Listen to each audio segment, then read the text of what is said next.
कौन है वो वीआईपी? क्या हमारा उत्तराखंड पुलिस का कानून, क्या हमारी एसटीएफ इतनी कमजोर है कि आरोपियों से ये उगलवा नहीं पा रही है 2.5 साल में कि आखिर तुमने किस वीआईपी के लिए उस अंकिता की हत्या की?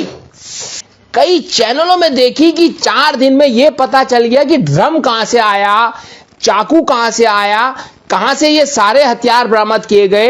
ये जो साहिल नाम का प्रेमी था जिसने हत्या में अपनी भागीदारी निभाई, वो कब कब आया, सब कुछ स्पष्ट होता हुआ चला गया। 4 दिन में सब स्पष्ट हो गया, लेकिन आज तक ये पता नहीं चल पाया कि अंकिता की हत्या हुई कहां पर थी। आखिर पहाड़ की बेटी अंकिता को मारने के पीछे क्या इंटेंशन था, क्या उद्देश्य था? 2.5 साल में आज तक हमें ये स्पष्ट नहीं हो पाया कि आखिर अंकिता को मारा क्यों गया था। वही मेरठ में जो सौरभ हत्याकांड हुआ है, जो उसकी पत्नी और पत्नी के प्रेमी ने मिलकर सौरभ को मारा, उसको एक ड्रम में बंद किया, उस पर सीमेंट का घोल डाला, क्या क्या कारनामे उन्होंने किए, वो सारे कारनामे 4 दिन में पता चल गए, सारी कहानी स्पष्ट हो गई। क्योंकि ना सौरभ की पत्नी मासूम और ना उसका पति साहिल ना भाजपा में थे, ना संघ में थे, ना राज्य मंत्री थे, ना सरकार में थे, इसलिए सब कुछ स्पष्ट हो गया है। तो कानून ने अपनी ईमानदारी का पूरा परिचय देते हुए 4 दिन में मामले को स्पष्ट कर दिया, बिल्कुल कोरे कागज में लिख कर दे दिया कि आखिर इस हत्या के पीछे क्या हुआ, क्यों हुआ, कैसे हुआ, सब कुछ स्पष्ट है। लेकिन 2.5 साल में अभी तक अंकिता के हत्या के पीछे के कारणों का पता नहीं चल पाया। क्यों? यह सवाल आज हमारे दिमाग में इसलिए आया कि जब हमने विस्तार से यह खबर देखी, आज तक के क्राइम में भी देखी, न्यूज नेटवर्क में भी देखी, कई चैनलों में देखी कि 4 दिन में यह पता चल गया कि ड्रम कहां से आया, चाकू कहां से आया, कहां से ये सारे हथियार बरामद किए गए। ये जो साहिल नाम का प्रेमी था जिसने हत्या में अपनी भागीदारी निभाई, वो कब कब आया, सब कुछ स्पष्ट होता हुआ चला गया। 4 दिन में सब स्पष्ट हो गया, लेकिन आज तक यह पता नहीं चल पाया कि अंकिता की हत्या हुई कहां पर थी और हुई क्यों थी, क्या मकसद उनका था हत्या के पीछे।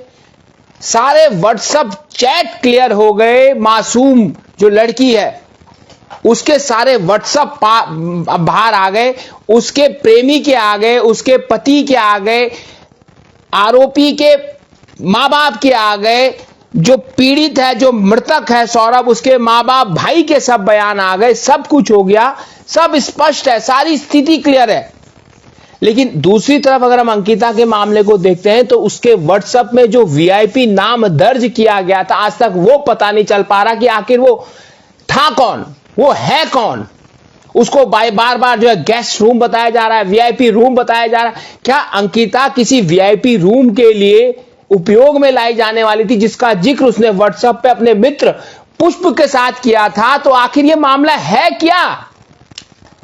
कौन है वो वीआईपी? क्या हमारा उत्तराखंड पुलिस का कानून, क्या हमारी एसटीएफ इतनी कमजोर है कि आरोपियों से ये उगलवा नहीं पा रही है 2.5 साल में कि आखिर तुमने किस वीआईपी के लिए उस अंकिता की हत्या की?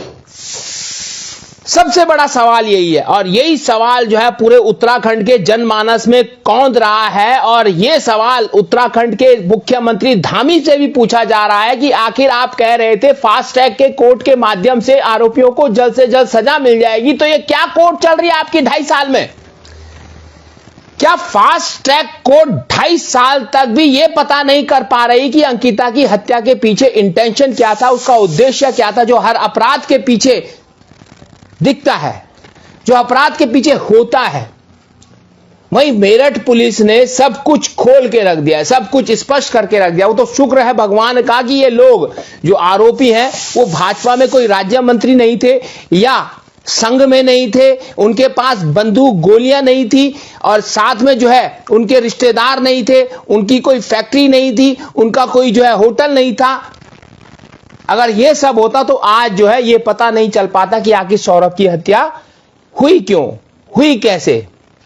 क्या सब राजनीतिक परिवार, रिश्तेदार, नातेदारों की जो गलतियां होंगी या उनके अपराध होंगे वो इसी तरीके से छुपते छपाते जाएंगे और ये परिवार, ये विरासत यूं ही बसती भी जाएगी और अपने कुकर्मों को छुपाती जाएगी और अपने जो है और हम जैसे मासूम लोगों पर अपना अत्याचार बढ़ाती जाएगी। ये सबसे बड़े सवाल जो है आज खड़े उठ गए हैं, जो सवाल इस सौरभ हत्याकांड से फिर शुरू हो गए हैं कि 2.5 साल के बाद भी हमें यह क्यों नहीं पता चल पा रहा है कि आखिर अंकिता की हत्या के पीछे अपराधियों का इंटेंशन क्या था, उनका मकसद क्या था। भले ये मामला कोटद्वार न्यायालय में चल रहा है, लेकिन न्यायालय के लिए सरकार ने यह तय किया था कि हम लोग फास्ट ट्रैक कोर्ट के माध्यम से इसका जल्द से जल्द फैसला करेंगे, और जब फैसला होता है उसमें ये सब बातें उल्लिखित होती है कि आखिर उस चीज के पीछे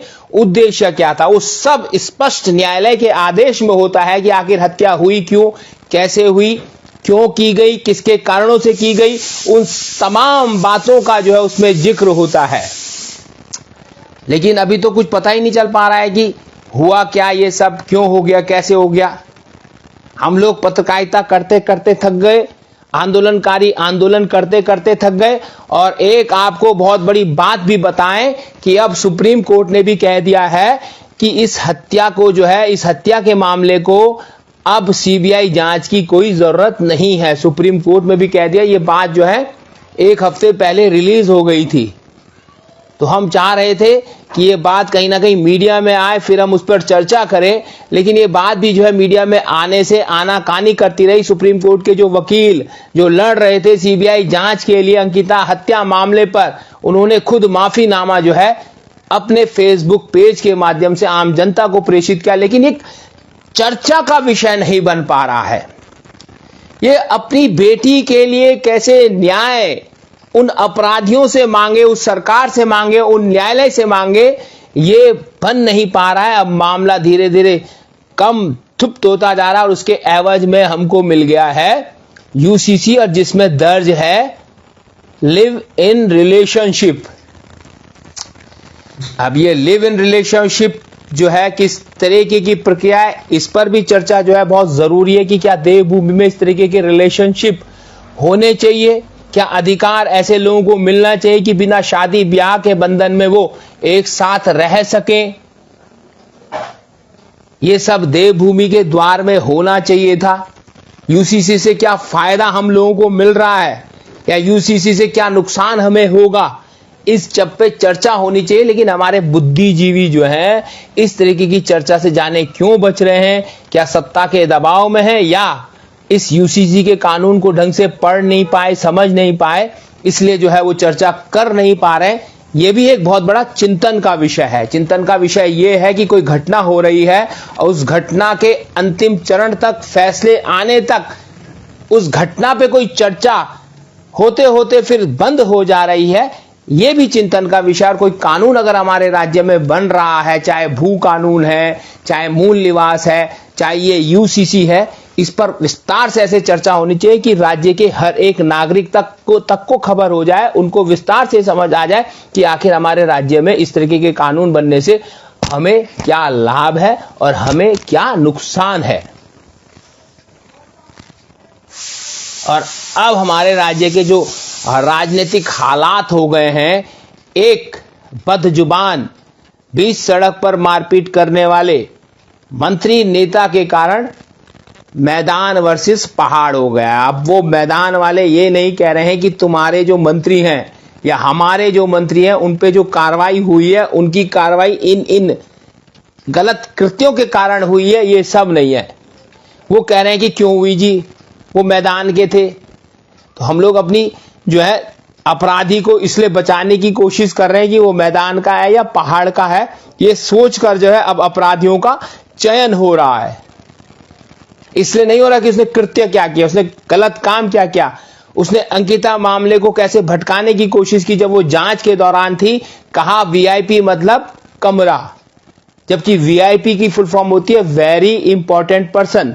हाँ, वीआईपी रूम बोल दे तो वो कमरा हो जाता है, लेकिन वीआईपी की full form very important person मतलब किसी व्यक्ति विशेष के लिए वीआईपी का प्रयोग किया जाता है, जिसका जिक्र अंकिता ने अपने मित्र पुष्प के साथ व्हाट्सएप चैट के जरिए किया था। जब व्हाट्सएप चैट इतना इंपॉर्टेंट है जिसके माध्यम से सौरभ हत्याकांड का भी खुलासा हुआ है, तो इस व्हाट्सएप चैट जो अंकिता ने पुष्प को वीआईपी के बारे में संदर्भित करते हुए किया था, तो उसका जिक्र आजकल क्यों नहीं हो पा रहा है? क्यों नहीं वो 2.5 साल से जिक्र में आकर क्यों नहीं एसटीएफ, क्यों नहीं पुलिस, क्यों नहीं हमारी जांच एजेंसी, क्यों नहीं हमारा न्यायालय इसको जो है संवेदनशील तरीके से लेकर उस पर भी चर्चा करता है, जिससे हमारे आम जन को उस वीआईपी से सुरक्षा मिल सके, जिस वीआईपी की वजह से हमारी बेटी अंकिता की हत्या हुई है।